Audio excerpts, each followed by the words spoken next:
My handbag containing my passport has vanished without a trace. Panic set in as I searched frantically, feeling the weight of my mother-in-law Susan's critical gaze upon me. Her expression was a mix of disapproval and sardonic amusement. "You brought this on yourself," she sneered, her voice dripping with mockery. "A careless wife like you deserves this. We're heading to the USA soon. Consider this your goodbye." Her laughter echoed in the room, amplifying my humiliation. In that moment, the harsh reality struck me. I had made a serious mistake by trusting Susan with my belongings. Her betrayal left me feeling utterly powerless. "My name is Deborah, and I'm 31 years old. I've been married to Gabriel for 2 years, and while we haven't started a family yet, we've built a comfortable life in a town near his parents. Even after our marriage, I've balanced my career with household duties, striving to maintain a sense of harmony. It's been 6 years since my father-in-law passed away, leaving Susan alone. Since then, she frequently visits our home, criticizing my housekeeping, which has become a constant source of stress. "Why would you quit your job? It's not like it's crucial," she'd say, inspecting the floors for dust. "You can't manage both roles effectively, and your housekeeping skills are mediocre at best. Gabriel deserves better," she'd sigh dramatically, gesturing at the dust. I admit I'm not the best at housework, but being chastised for not dusting felt unfair. I cleaned diligently every morning before work, managing our well-being and home. Yet it seems Susan relished belittling me, perhaps as a way to cope with her own stress. Every day felt like an uphill battle. Then, unexpectedly, Susan proposed a family trip, inviting us to join her and Gabriel's sister's family, Lori. Lori is as gentle as Gabriel, and I always enjoy our time together. However, the thought of traveling with Susan filled me with unease. I'd often confided in Gabriel about her hurtful remarks, so when I voiced my concerns about the trip, he offered a more optimistic perspective. "Mom wants to join us. Maybe she's trying to create positive memories with you. It could be a chance to bridge the gap and build a better relationship," he suggested with an encouraging smile. "You're right," I replied, trying to muster some enthusiasm. "It's our first trip together. Maybe we'll create wonderful memories and break down some barriers." I agreed, buoyed by Gabriel's optimism. Susan took charge of all the planning, from choosing the destination to mapping out the itinerary, leaving us to adjust our schedules to fit hers. "I wonder where Mom has in mind. Hopefully, it's not too pricey," Gabriel mentioned casually. She mentioned New Zealand in her email. I sighed, my apprehensions confirmed. Susan had chosen an extravagant international destination without considering our financial situation. "Well, we can't change it now. Mom picked it, so let's go along with her choice this time," Gabriel reasoned. Understanding his perspective, I managed to finance the trip from our savings. Gabriel, Lori's husband, and I synchronized our vacations, and soon we were set to depart. When we arrived in New Zealand, time flew as we immersed ourselves in the breathtaking landscapes and savored the delicious cuisine. Before we knew it, it was time to head back home. "It was such an amazing trip. I even got quite a tan," Susan exclaimed cheerfully, still enthusiastic even at the airport. "Yes, it was truly fantastic and enjoyable," I replied, trying to match her excitement. However, I couldn't shake a lingering sense of disappointment. "What's bothering you? You seem a bit down," Gabriel observed, noticing my expression. "Well, it's not a big deal," I began, preparing to share my mixed feelings about the trip. "Despite the success, I felt disappointed that I hadn't connected with your mom as much as I'd hoped.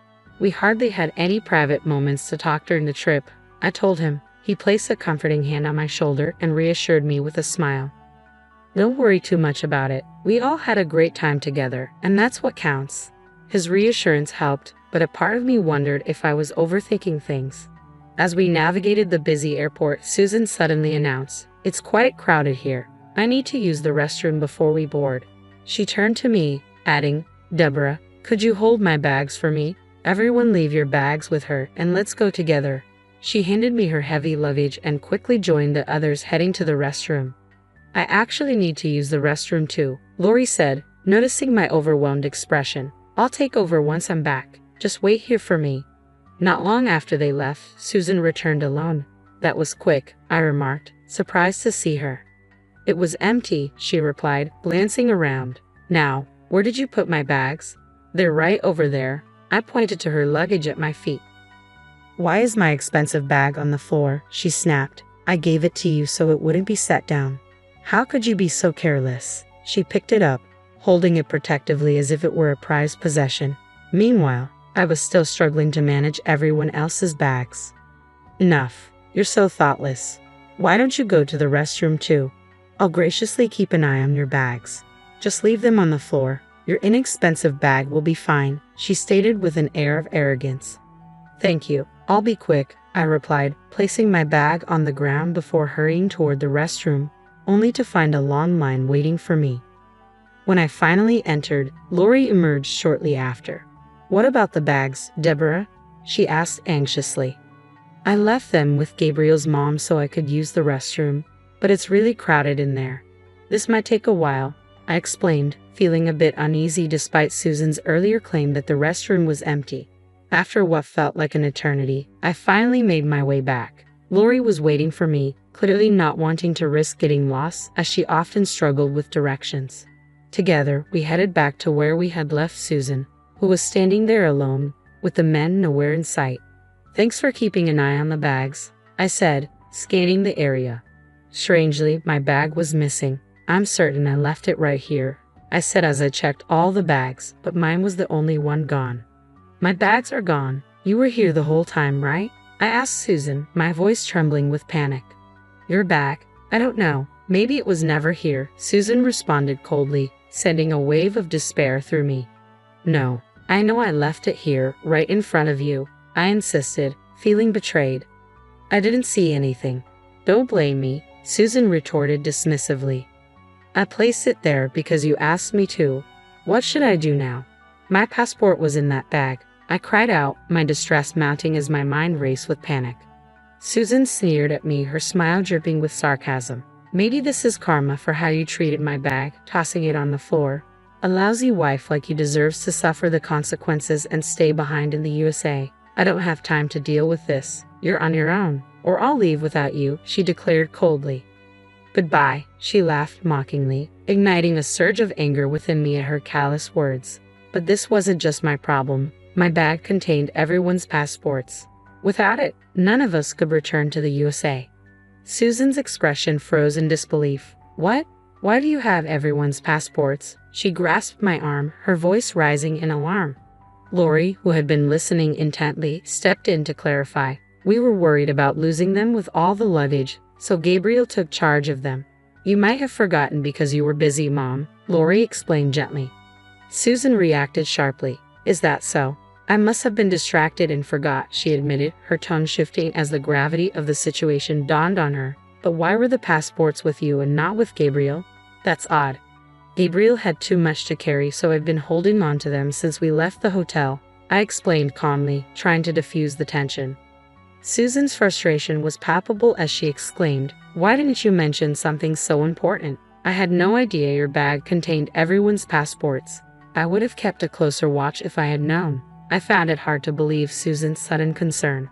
What do you mean you took your eyes off my bag? Even if you didn't know about the passports, was my bag stolen? I questioned, looking at Lori, who appeared pale and alarmed. Mom, please explain. Was Deborah's bag stolen? I have no idea if it was stolen. It was simply gone when I noticed, Susan retorted coldly, standing with her arms crossed, unapologetic. I can't believe this. It's so irresponsible, I said, frustration boiling inside me. Just then, Gabriel and the others returned, noticing our distressed expressions. What's wrong? Is everything okay? Gabriel asked, concern etched on his face. I quickly recounted the situation, and he sighed deeply, casting a disappointed glance at Susan. This is serious. We need to search for the bag immediately, he said. Gabriel and I exchanged a confirming glance. I left it right here. You specifically asked me to place it here. I gestured toward the corner where our luggage had been. It only took us about 12 minutes to return from the restroom. It must have been taken during that brief window. Where were you, Susan? I asked, noticing her arms still crossed defensively. I was right here the whole time, keeping an eye on the bags, Susan replied firmly. I wouldn't have wandered off, especially with everyone's important luggage, but your bag was on the edge and out of my direct line of sight. I'm only human. I can't be perfect, she added, turning away. Let's file a theft report and check the surveillance cameras.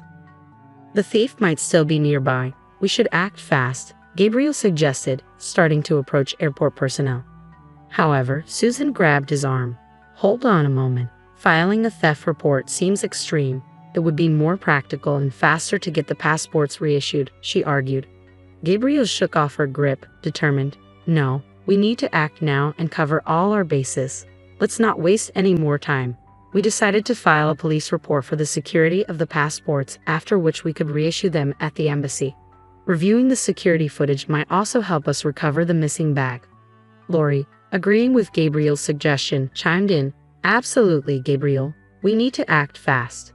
Susan replied defensively, insisting it was all her fault and that she should be the one to find the thief on her own. She argued that police involvement was unnecessary, her temper flaring as she vehemently pressed her point. That's not fair, Mom. Deborah didn't cause this. It was your responsibility to watch the bags, not hers. Lori cut in, defending me. Exactly, she said, her voice firm. What I wanted to say to Susan was met with Gabriel's support as he placed a comforting hand on my shoulder. Deborah is already taking responsibility. Mom, why are you opposed to reporting the theft? Susan appeared uneasy. I've never dealt with the police before and I'm nervous about it. I think we should try to handle this ourselves, she explained. Fine, I'll help look too.